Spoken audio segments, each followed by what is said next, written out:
Alright, shalom, giving no praise unto you about Shema Shabbat Shema Rasha. Double honors unto the apostles of Great Millstone and the honest brothers that be pushing this truth in sincerity throughout the four corners of the earth. And the brother everybody are coming out here to give you this truth, the grace and mercy of Yahweh by Shemi Shabbat Shema Rash. Giving no praise unto you about Shema Shabbat Shema Rash. Right, this is going to be a relatively quick video based upon this scripture and a thought that I had in mind. And I was just thinking about arrogance. Okay, arrogance, but in a righteous sense. And judging from the scripture, you should really already know where I'm going with it, with this particular scripture, man. You know, we work the job with Esau, and we work these corporations. We put a spirit into these corporations and these jobs and these little BS things that we do that really don't resonate with your spirit. You don't really believe in how it's being done and what's being done and how detrimental it is to the earth. And Esau be walking proud because he's got the supervisor role.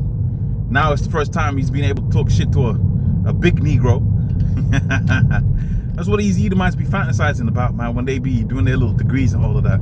They be doing their little courses and that. They be fantasizing about talking shit to one of the real ones, one of the real ones.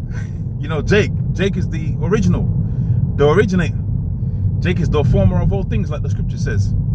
And Esau be fantasizing about that stuff, man. That's why they be going crazy at the jobs, man. Little small Edomite, flamer type Edomite sees a unbroken Jake and wants to break you down, and they take great pleasure in doing so. Doth not the scripture say they've made no account of our labors? Doth not the scripture talk about the suffering that we was going to endure underneath the red Hebrew Edomite Esau? Let's put it into modern day terms and terms that we know and understand. Your supervisor, your manager, all of these individuals, these layers of management and bureaucracy that you're going to deal with on a day-to-day basis, HR, all of that. This is a system and a net of oppression that you will be suffering through, and you are suffering through, and you're going to be suffering through up until Yahweh Shai returns. Okay, and these guys be rolling around the earth arrogant as anything. Like they just know that God is dealing with them. That they just know definitively that all their actions is not going to be brought back into question. Like dudes just be doing the most weirdest, craziest, strangest things, and it's like they just have no remorse, no thought about their actions. They're just there in their feelings, in their moment, in their pocket, oppressing Jake. But indeed, the scripture says we were supposed to be oppressed. We were supposed to be scattered throughout the four corners of the earth, right? Suffering through our oppression, suffering through our enemies' rule. But we had the hope in the scriptures that we too are gonna be in a position of arrogancy and loftiness and righteous pride. Okay, when Yahweh Shai returns, we're transformed into super beings, a nation of Hancocks, a nation of supermen and superwomen. Oh, that's gonna be beautiful. That's gonna be beautiful, man. That's gonna be beautiful. And see, Jake's walking around the earth right now talking about they're blessed, which some of us are. Some of us are blessed with the knowledge and the real hope, because it's a real mind bender when you think about your auntie, your grandmother, your mother, your uncle, your dad, your granddad, how they suffered, and they clave onto a hope that was no hope. Right? When you're cleaving onto Christianity, you're cleaving onto a hope that's no hope. You're literally hoping that a guy that looks like your master, a guy that looks like your oppressor is going to return one day, and what do you think he's going to do? What do you think he's going to do? Maybe that might be the title of the video, something to the effect of, man, if Yahweh Shai returns and he looks like this, man, I ain't with it. I ain't with it. Okay, and he says get on the ship. Oh Lord. Oh, I ain't with it.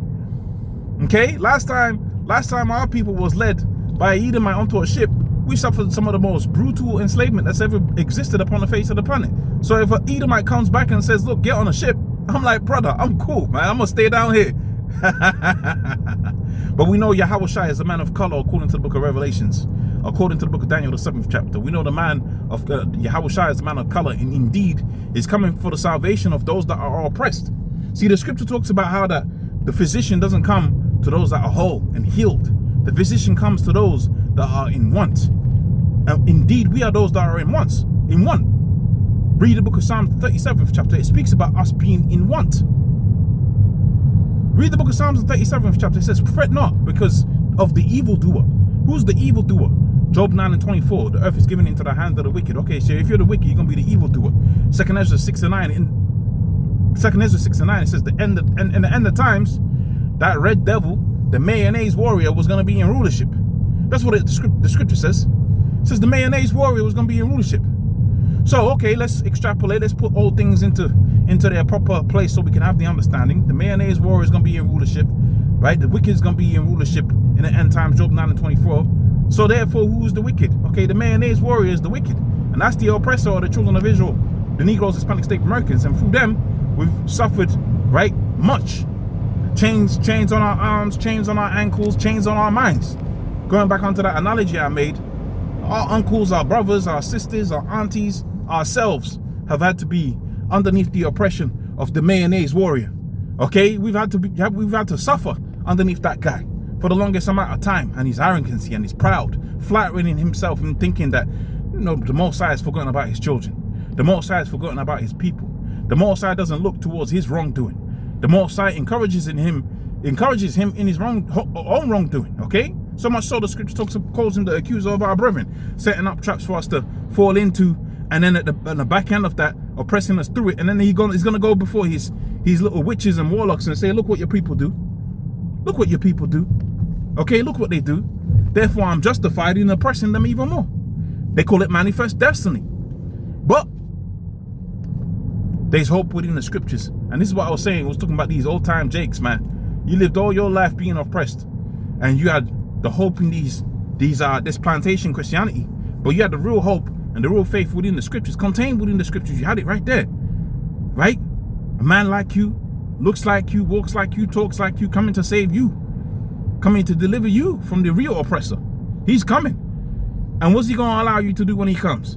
He's going to allow you to exact vengeance. Not because we're going to exact vengeance. We ain't going to exact vengeance upon anybody, man. We ain't nobody. Up until Yahushua returns. That's when we're going to be transformed. We're nobody, man. We're just guys reading the scriptures right now. Might be inflammatory. It might be inflammatory. But so what? It is inflammatory. Reality of the situation is it's the truth. Right?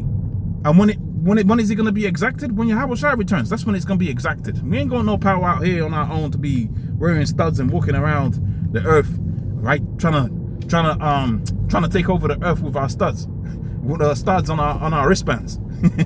You know the guys I'm talking about, man. Okay, when Yahushua comes, that's when he's going to put everything all right.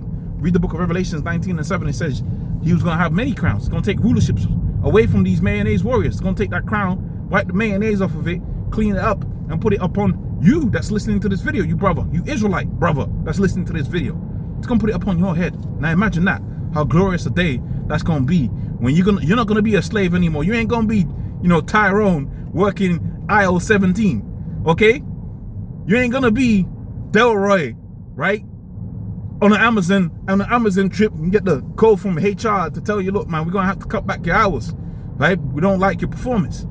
You ain't gonna be, okay, Leon, right, working in the department of laminating or whatever, and you're gonna be called in and they say, look, man, look, what's all this, man? We see D-Line with your product you're producing, man. We're gonna have to call you out. You're thinking to yourself, well, hold on a minute. What about all of them Edomites, man? They be doing a worse job than me. Okay? They be doing a worse job than me. What's going on? Okay? What's going on, Stephen? All right, this ain't fair, Stephen. I'm gonna have to go to the tribunal, Stephen. I'm gonna have to take this to the tribunal, Stephen. Nah, we ain't gonna have to worry about that, man. We gonna be the slave masters. We gonna be the rulers. And indeed, we gonna be the arrogant ones. And you think Esau's arrogant right now? Oh, man, let the Lord give me the power today. Oh. Let the Lord give me the power today, man. You're gonna see something, man. Okay? One more exact upon these Edomites. But, we're gonna wait for that. We're gonna wait upon Yahushua patiently. Okay, we're gonna wait upon Yahushua till this kingdom be delivered into Yahushua's hands. And by proxy of us being joint heirs with Yahushua, us too, we're gonna be joint rulers with Yahushua, right? So hey, we're gonna be ruling with Yahushua too. So I look forward to that. I really do look forward to that. Right, let's read the precept there. Take Psalms 147:7. It says to execute vengeance upon the heathen, to punishments upon the people, to bind their kings with chains. Right, I ain't gonna be Delroy from the packaging department. We don't like your packaging, or we don't like the rate you do the packaging at. We're gonna have to put you on leave. And you're looking around you and saying, look, man, Steve, look, Steve, what's going on, Steve, man? What's going on? Like, what's with all of this unbalanced, unfair treatment? Because I know Tommy over there, he don't package like I do. What's this all about? Okay, what's this all about? Okay, we don't like how you conduct yourself within the workplace, mate. Okay, we're gonna have to cut your hours back. We're gonna have to sort this out. You don't smile enough in the workplace, mate. That's all good, man. Everything is gonna be turned everything's gonna be put in its proper order upon your Howard Shire's return. Okay, that's what we got to look forward to. Everything's gonna be in its proper order. Ain't gonna be no BS, no bullshit, man. Right. Anyways, with that, I'm gonna say all praise unto Yahweh Shema Shai Bashim Kwa HaKodash. Double honors unto the apostles of great millstone, and I honor you, brothers, that be pushing this truth in sincerity. I'll see you on the next one. Shalom.